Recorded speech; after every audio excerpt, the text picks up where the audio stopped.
同款是家人来看，有一个40岁公车司机，昨下晡驶到半路，身体无爽快。这个司机是惊觉真崩，先把车停伫路边，人才昏去。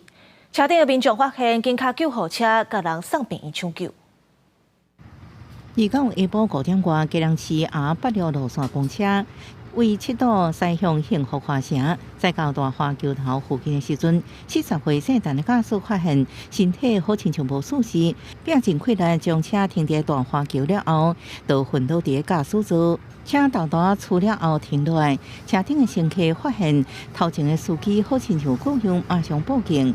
向前协助，想要将其扶起来。消防队员赶到现场，将姓陈的司机先送去拓东病院，佮转送家人重症救治。73年厝的司机家属接到消息了后，到病院正着急咧等待。目前姓陈司机犹原咧昏迷当中。家人市府表示，姓陈的驾驶救全车，暗过人还伫昏迷，请大家为伊接气，希望伊较早好起来。记者综合报道。